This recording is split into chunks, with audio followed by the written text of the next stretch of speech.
जय हिंद, वंदे मातरम। मैं ऋतुराज सिंह पुनः आपके बीच क्लास 12 सब्जेक्ट केमिस्ट्री एनसीईआरटी के अगले topic chapter number 7 P block first plus second से अगले टॉपिक को लेकर भी आपके बीच उपस्थित हुआ हूं। आज बच्चों हम सल्फर के ऑक्सी अम्लों के बारे में देखेंगे।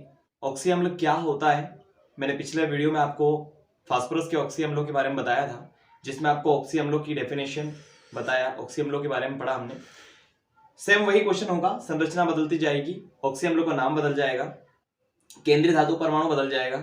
ठीक है। सल्फर जो होता है ये क्या होता है? सल्फर को गंधक कहा जाता है और सल्फर जो है ये समूह 16 का तत्व है। ओल्ड स्टाइल से टिपो ऑक्सीजन, सल्फर, सेलेनियम, टेलेनियम, पोलोनियम है ना। ऑक्सीजन परिवार जो होता है इसको कैल्कोजन कहा जाता है, मतलब कहीं ना कहीं अयस्क का निर्माता है, ये अयस्क बनाने वाला है। ठीक है। अब समझे, जो ऑक्सी और अम्ल है, इसमें जो ऑक्सी होता है इसका मतलब होता है ऑक्सीजन, सेम फास्फोरस के समान ही होगा। ऑक्सी मतलब ऑक्सीजन हो गया और अम्ल मतलब हो गया हाइड्रोजन। तो सीधी सी बात करें, जहां ऑक्सीजन और हाइड्रोजन दोनों के सहयोग से जो अम्ल, जो एसिड बनता है उसको ऑक्सी अम्ल कहा जाता है। ठीक है। इसमें भी 3 नियम का फॉलो कर रहा है अपने को।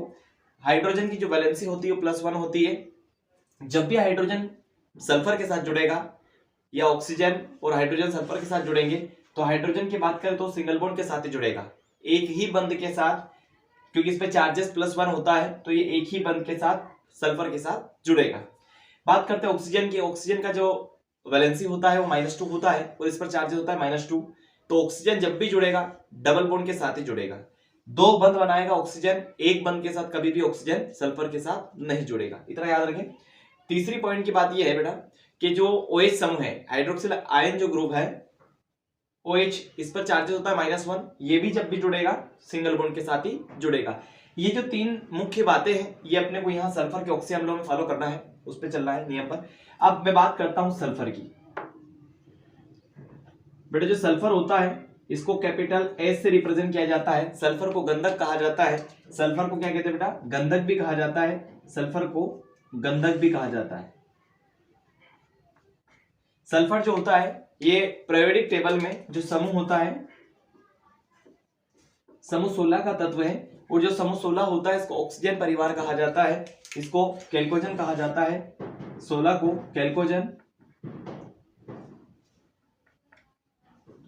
कैल्कोजन परिवार या फिर इसी को ऑक्सीजन परिवार कहा जाता है। ओल्ड स्टाइल से टिपो ऑक्सीजन आ रहा है इसमें। यहां पर देखो, जो ऑक्सीजन होता है सल्फर होता है उसके बाद आता है, तो जो सल्फर होता है उसको ऐसे दर्शाते हैं।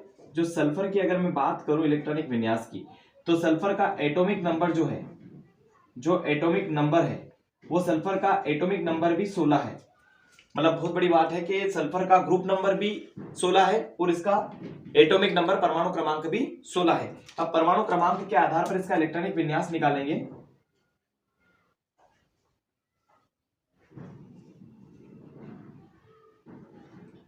देखिए जरा इलेक्ट्रॉनिक विन्यास किस प्रकार से निकालते हैं। तो इलेक्ट्रॉनिक विन्यास के लिए अपन करेंगे 1s2 2s2 2p6 3s2 3p6 होना चाहिए, लेकिन इलेक्ट्रॉन को काउंट कर लेते हैं। 2 4 2 और 2 4 4 और 6 10 10 2 12 हो गए। अब यहां पर कितने चाहिए और अपने को 16 करना है, 12 हो चुका है, 4 और करना है तो 3p4 हो जाएगा। अब यहां देखें जो इलेक्ट्रॉनिक विन्यास है इसके अकॉर्डिंग अगर हम बात करें तो ये प्रथम ऊर्जा स्तर कोष है, ये अंतिम ऊर्जा स्तर कोष, ये द्वितीय ऊर्जा स्तर कोष है। ये प्रथम ऊर्जा स्तर कोष है, ये द्वितीय ऊर्जा स्तर कोष है और ये तृतीय ऊर्जा स्तर कोष है। ठीक है। ये 3 ऊर्जा स्तर कोष हैं, इलेक्ट्रॉनों को बताएंगे। ये प्रथम ऊर्जा स्तर कोष में कितने इलेक्ट्रॉन, द्वितीय में कितने, तृतीय। ये पहली कक्षा है सीधी सी बात करें तो, ये द्वितीय कक्षा है और ये तृतीय कक्षा है, ये अंतिम कक्षा है। संयोजी कोष है, अंतिम इलेक्ट्रॉन जिस कक्षा में जाता है वो उसी तत्व का इलेक्ट्रॉन होता है, उसी तत्व का एलिमेंट्स कहलाएगा, उसी ब्लॉक का कहलाएगा। पी ब्लॉक में जा रहा है, मतलब पी ब्लॉक का सीधी सी बात करें तो समूह 16 पी ब्लॉक में आता है। पहले उपकोष में या पहली कक्षा की अगर बात करूं या पहले संयोजी कोष ऊर्जा स्तर की बात करूं तो इसमें अधिकतम कितने इलेक्ट्रॉन है? 2 इलेक्ट्रॉन है, अधिकतम 2 इलेक्ट्रॉन है इसके ऊपर। उसके बाद द्वितीय कक्षा की बात करूं, अर्थात में द्वितीय ऊर्जा स्तर है, इसमें 6 और 2 कितने हो रहे? 8 इलेक्ट्रॉन है। अंतिम ऊर्जा स्तर कोष जो है इसमें 4 और 2 कितने हो रहे 6 इलेक्ट्रॉन है। सीधी सी बात करें, जो अंतिम ऊर्जा स्तर कोष है इसको संयोजी कोष कहा जाता है। इस कोष को क्या कहेंगे बेटा, इस कोष को संयोजी कोष कहा जाएगा, संयोजी कोष कहते हैं इसको, ठीक है। ये जो है ये अंतिम ऊर्जा स्तर कोष है या फिर इसको संयोजी कोष कह सकते हैं। यहां पर एक बात ये आप लोग नोट कर लीजिए बेटा, जो ये अंतिम ऊर्जा स्तर कोष है इसको संयोजी कोष कहा गया है। इसमें जितने इलेक्ट्रॉन है, अंतिम ऊर्जा स्तर कोष में जितने इलेक्ट्रॉन है, इन इलेक्ट्रॉनों के अकॉर्डिंग आपको सल्फर के साथ हाइड्रोजन और ऑक्सीजन को जोड़ना है। सीधी सी बात करें, मतलब सल्फर जब भी जुड़ेगा हाइड्रोजन और ऑक्सीजन के साथ तो वो 6 बंध के अनुसार ही जोड़ना है। मतलब इसका जो लास्ट का इलेक्ट्रॉनिक विन्यास है, अगर हम देखें तो अंतिम कोष में जो इलेक्ट्रॉन आ रहे हैं वो इलेक्ट्रॉन कितने हैं, चाहे वो युग्मित हो या अयुग्मित है। अगर हम इसके युग्मित और अयुग्मित की बात करें तो वो भी आपका क्लियर में कर देता हूं, जो 1s2 2s2 2p6 3s2 3p4 है। अंतिम ऊर्जा स्तर कोष की बात करें तो यहाँ पर 3s2 है और 3p4 है। यहाँ पर देखें, बात करूं मैं अंतिम ऊर्जा स्तर कोष की तो 3s2 मतलब s ऑर्बिटल में 2 इलेक्ट्रॉन है और p ऑर्बिटल में 3 उपकोष होते हैं और इलेक्ट्रॉन 1 2 3 और 4 होते हैं। मतलब सीधी से अगर मैं बात करूं इसके आयुग्मित इलेक्ट्रॉनों की तो यहाँ पर देखो ये 2 इलेक्ट्रॉन चाहिए 2 है, यहाँ पर भी 2 है। यहाँ पर हम देखेंगे इसके आयुग्मित इलेक्ट्रॉन की संख्या, तो यहाँ पर कितना है 1 2, मतलब आयुग्मित इलेक्ट्रॉन है, आयुग्मित इलेक्ट्रॉन कितना है बेटा 2 है। तो इसकी वैलेंसी कितनी हो गई, सल्फर की 2 है। लेकिन याद रखें सल्फर अलग अलग वैलेंसी को रिप्रेजेंट करता है, धनात्मक में अलग ऋणात्मक में अलग, मतलब इसकी 2 संयोजकता रिप्रेजेंट करता है ये, ठीक है। ये हो गया आपका क्लियर। अब देखिए आप लोग सल्फर के ऑक्सी अम्लों के बारे में।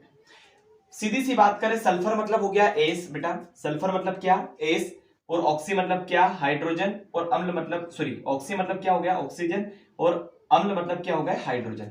मतलब जहां आपको हाइड्रोजन और ऑक्सीजन के साथ सल्फर भी मिले उसको सल्फर का ऑक्सी अम्ल कह सकते हैं। पहला ऑक्सी अम्ल है हमारा फर्स्ट ऑक्सी अम्ल H2SO3, जिसको सल्फ्यूरस अम्ल कहा जाता है, जिसको सल्फ्यूरस अम्ल कहा जाता है।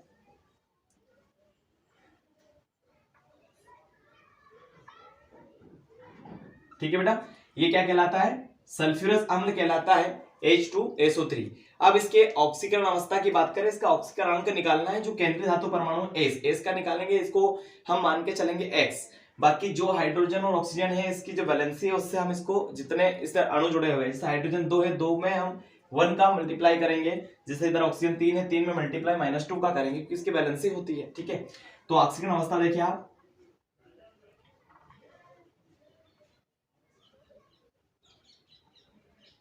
अब देखिए आप लोग कितने हाइड्रोजन है बेटा, हाइड्रोजन 2 है, इंटू किसका होगा इसकी वैलेंसी कितनी होती है +1 होती है, प्लस क्या होता है सल्फर को क्या माना x, प्लस कितने ऑक्सीजन है 3, इंटू माइनस किसका होगा इसका वैलेंसी का माइनस का 2 = 0। देखिए 2 × 2 प्लस x प्लस 3 दूना 6 माइनस का 6 = 0, 2 plus x plus minus minus 6 = 0, x minus plus minus minus 6 - 2 -4 = 0, x = plus का 4। ये हो गया इसका ऑक्सीकरण अवस्था निकल के आया बेटा। अब अपने को संरचना बनाना है, मतलब संरचना का मतलब क्या है, जो हाइड्रोजन है जो सल्फर है और ऑक्सीजन तीनों को अलग करना, ये संरचना होगा। कितने इलेक्ट्रॉन है अंतिम कोष में 6 इलेक्ट्रॉन है, बस 6 बंध के अनुसार 6 बंध के साथ तुमको सल्फर के साथ हाइड्रोजन और ऑक्सीजन को जोड़ना है। देखो संरचना की बात कर रहा हूं मैं, केंद्रीय धातु परमाणु क्या है बेटा, केंद्रीय फार्मूला देखो H2SO3, केंद्रीय धातु परमाणु क्या है सल्फर है, केंद्रीय धातु परमाणु क्या है सल्फर है। अब सल्फर हो गया केंद्रीय धातु परमाणु, अब इसके साथ कितने हाइड्रोजन है बेटा 2 हाइड्रोजन।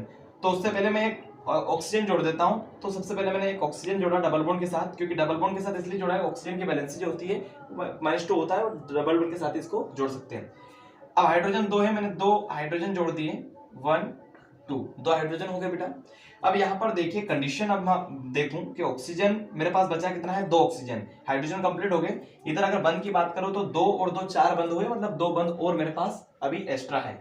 तो डबल बॉन्ड के साथ एक ऑक्सीजन को यहाँ जोड़ दिया, 2 2 4 और 2 6 हो गया, मतलब ऑक्सीजन 2 हो गया, एक ऑक्सीजन और बाकी है। अगर मैं डबल बॉन्ड के साथ ऑक्सीजन को जोड़ता हूँ तो संरचना इसके अनुसार तो ठीक रहेगी, लेकिन यहाँ पर ये बात हमारी जो गलत हो जाएगी साबित, क्योंकि कितने बंध के साथ जोड़ना है अपने को, तो 6 बंध के साथ। अंतिम कोष में जितने इलेक्ट्रॉन है 2 2 4 और 2 6, ये तो 8 हो रहे हैं। तो सीधी सी बात करें, इसको ऐसा ना करते हो, अपने पास तीसरा नियम है कि हाइड्रोक्सिल आयन जो होता है OH समूह, मतलब हाइड्रोजन के साथ ऑक्सीजन जुड़ सकता है, क्योंकि वो सिंगल बॉन्ड के साथ OH हाइड्रोक्सिल आयन हो जाएगा, तो किसी भी H के साथ एक हाइड्रोजन जोड़ दो, ये इसकी क्या हो जाएगी बेटा, संरचना। चलिए नेक्स्ट, अगला ऑक्सीजन हम लोग देख रहे हैं सल्फर का बेटा, H2SO4, जिसको क्या कहा जाता है, इसको तो आप पहचानते होंगे, किंग ऑफ केमिकल, रसायनों का राजा है बेटा, प्रबल अम्ल है, क्या है, सल्फ्यूरिक अम्ल है ये H2SO4, सल्फ्यूरिक अम्ल,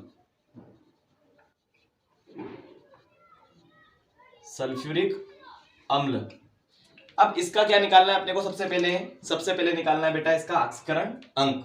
देखो कैसे निकालेंगे, कितने हाइड्रोजन बेटा, 2 हाइड्रोजन, इंटू किसका होगा, इसकी वैलेंसी +1 होती है, प्लस सल्फर को क्या मानेंगे X, प्लस कितना ऑक्सीजन है, 4 ऑक्सीजन, ठीक है, 4 कितना हो गया, ऑक्सीजन हो गया, इंटू किसका करेंगे, इसकी वैलेंसी का कितना होता है -2, इक्वल क्या होगा 0, 2 एकम 2 प्लस X प्लस 4 दूनी 8 माइनस का 8 होगा इक्वल 0, ठीक है। चलिए 2 plus X plus minus -8 equal 0, plus minus -8 minus 2 X minus 6 equal 0, X equal two plus का 6, मतलब इसकी जो ऑक्सीकरण अवस्था वो करेक्ट आई है। इसकी ऑक्सीकरण अवस्था के अनुसार हम इसको जोड़ सकते हैं, क्योंकि अंतिम कोष में कितने इलेक्ट्रॉन है, 6 इलेक्ट्रॉन है। संरचना की बात करो बेटा, इसका स्ट्रक्चर अगर देखें हम, इसके संरचना की अगर मैं बात करूं बेटा, किसकी संरचना, H2SO4 की संरचना, सल्फ्यूरिक अम्ल की संरचना। बेटा केंद्रीय धातु परमाणु क्या है, केंद्रीय धातु परमाणु मेरे पास क्या है, सल्फर केंद्रीय धातु परमाणु है। कितने हाइड्रोजन बेटा, 4, एक डबल बॉन्ड के साथ मैंने ऑक्सीजन को जोड़ दिया, हाइड्रोजन 2 है, ठीक है। यहाँ पर एक ऑक्सीजन गया है, कितना हाइड्रोजन, 2 हाइड्रोजन मैंने इस प्रकार से सिंगल बॉन्ड के साथ जोड़ दिया, क्यों, क्योंकि सिंगल बॉन्ड के साथ ही जुड़ेगा हाइड्रोजन, डबल बॉन्ड के साथ ऑक्सीजन जुड़ेगा। अब देखिए बंद 2 और 2 4 हो रहे हैं, बंद होना चाहिए 6, 2 बंद और चाहिए, और ऑक्सीजन जो है वो मेरे पास 2 और 3 और एक्स्ट्रा में है, तो मैं डबल बॉन्ड के साथ में एक ऑक्सीजन को इस प्रकार जोड़ दूंगा, 2 4 और 6 हो जाएंगे। लेकिन अगर मैं डबल बॉन्ड के साथ फिर ऑक्सीजन को जोड़ता हूं तो संरचना तो ठीक हो जाएगी, लेकिन यहाँ पर अंतिम कोष में 6 इलेक्ट्रॉन और 6 इलेक्ट्रॉन के अनुसार, 6 बंद के अनुसार इसको जोड़ना है, तो मैं दोनों हाइड्रोजन के साथ एक एक ऑक्सीजन को जोड़ दूंगा, तो हाइड्रोक्सिल आयन तैयार हो जाएगा, और 1 2 हाइड्रोजन कंप्लीट, 1 2 3 ऑक्सीजन, 1 2 3 4 ऑक्सीजन भी कंप्लीट हो जाएंगे, और केंद्रीय धातु परमाणु भी कंप्लीट हो जाएगा। ये इसकी संरचना होगी। स्क्रीनशॉट ले सकते हैं बेटा, चाहे तो आप स्क्रीनशॉट लेते जाए और इसको नोट करते जाए, परीक्षा की दृष्टि से, बोर्ड परीक्षा के लिए काफी महत्वपूर्ण ये टॉपिक मैं आपके बीच लेकर आ रहा हूं। चलिए नेक्स्ट, तीसरा है H2SO5, ये होता है पराक्सी मोनोसल्फ्यूरिक अम्ल, पराक्सी मोनोसल्फ्यूरिक अम्ल। हम निकालेंगे इसका ऑक्सीकरण अवस्था। देखिए बेटा केंद्रीय धातु परमाणु A से, यहाँ पर कितना हाइड्रोजन है, 2 हाइड्रोजन, इंटू होगा इसकी वैलेंसी का, प्लस सल्फर को मानेंगे X, प्लस कितना ऑक्सीजन है 5, इंटू इसकी valency -2 equal 0, 2 1 2 plus X plus 5 दूनी होता है कितना 10 बेटा, माइनस का 10 हो जाएगा इक्वल 0, यहाँ पर 2 plus X plus minus 10 equal 0, plus minus X 10 minus 2 कितना होगा 8 equal 0, X is equal two plus का 8, मतलब इसकी जो वैलेंसी निकल, सॉरी इसका जो ऑक्सीकरण अवस्था निकल के कितना आया 8। अब देखो इसकी संरचना देखेंगे हम। संरचना की अगर मैं बात करूं तो पराक्सी मोनोसल्फ्यूरिक अम्ल जो है, इसका संरचना अगर हम देखें तो केंद्रीय धातु परमाणु पे क्या है, सल्फर है, सल्फर केंद्रीय धातु परमाणु बेटा, और सल्फर के साथ कितने H2SO5, कितने हाइड्रोजन कितने ऑक्सीजन, 5 ऑक्सीजन और 2 हाइड्रोजन को 5 ऑक्सीजन और 2 हाइड्रोजन को 6 बंद के अनुसार जोड़ना है। कितना हाइड्रोजन बेटा, 2 हाइड्रोजन है, 1 2 करके 2 हाइड्रोजन जोड़ दिया। अब यहाँ पर अगर हम बात करें, यहाँ पर सल्फर की बात करूं मैं, तो सल्फर केंद्रीय धातु परमाणु आयतन कोष में अधिकतम 6 इलेक्ट्रॉन होते हैं, जितने संयोजी कोष में इलेक्ट्रॉन रहते हैं उतनी बॉन्डिंग के अनुसार ये हाइड्रोजन ऑक्सीजन को अपने साथ जोड़ता है। अब यहाँ पर 2 और 2 4 तो बंद हो चुके हैं, लेकिन यहाँ पर अंतिम कंडीशन बता रहा है कि 6 बॉन्डिंग की बात कर रहा है, 6 बंद की बात कर रहा है। तो मेरे पास ऑक्सीजन कितना बाकी है, 1 ऑक्सीजन हुआ है, मेरे पास 4 ऑक्सीजन और बाकी है, और हाइड्रोजन कंप्लीट हो चुके हैं। तो डबल बॉन्ड के साथ मैंने एक ऑक्सीजन को जोड़ा इस हाइड्रोजन के साथ, तो 1 2 3 4 ऑक्सीजन हो गया। अब यहाँ पर बात करूं मैं 2 2 4 और 2 6 की, तो यहाँ पर क्या होगा, मैंने बताया था आपको फर्स्ट टाइम से कि सल्फर एक ऐसा तत्व है जो 2 प्रकार के वैलेंसी को रिप्रेजेंट करता है, संयोजकता को रिप्रेजेंट करता है। सीधी सी बात करें धनात्मक में अलग होता है इसका ऋणात्मक में। तो यहाँ पर इसकी जो वैलेंसी की बात करें तो यहाँ पर जो ऑक्सीकरण स्टेज निकल के आई है 8, ये 8 बंध के अनुसार हाइड्रोजन को और 5 ऑक्सीजन को जोड़ के रखेगा। डबल बॉन्ड के साथ ऑक्सीजन को जोड़ना पड़ेगा, क्योंकि डबल बॉन्ड के साथ ही ऑक्सीजन जुड़ेगा, सिंगल बॉन्ड के साथ ऑक्सीजन नहीं जुड़ेगा। अगर यहाँ पर हाइड्रोजन और अतिरिक्त होता तो हाइड्रोजन के साथ सिंगल वे में ऑक्सीजन हम जोड़ सकते हैं, क्योंकि हाइड्रोक्सिल आयन होता है। 2 4 6 8 हो गए। यहाँ पर ऑक्सीजन काउंट करें 1 2 3 4 5, 5 ऑक्सीजन हो गए, हाइड्रोजन 2 हो गए, इस प्रकार से। ठीक है, अगर आप लोग हमारे चैनल पे पहले से बने हुए तो चैनल को आप लोगों तक प्रेषित करें, इन वीडियो को प्रेषित करें। लगातार मैं बोर्ड परीक्षा 2022 के लिए टारगेट करूंगा, केमिस्ट्री से रिलेटेड हर टॉपिक को आपके बीच लेकर उपस्थित होऊंगा। साथ ही साथ अगर आपने हमारे चैनल को पहली बार देखा है, पहली बार हमारे वीडियो को आप वॉच कर रहे हो, तो चैनल को सब्सक्राइब करें, बेल आइकन को प्रेस करें, ताकि लगातार अपडेट मैं आप तक पहुंचा पाऊं। और मैं केमिस्ट्री के जितने भी टॉपिक लेकर आपके बीच उपस्थित हो रहा हूं बेटा, ये कहीं ना कहीं 2022 की बोर्ड परीक्षा में आपको पेपरों में मिलेंगे। और वीडियो अच्छा लगा लाइक करें, शेयर करें। जय हिंद, वंदे मातरम।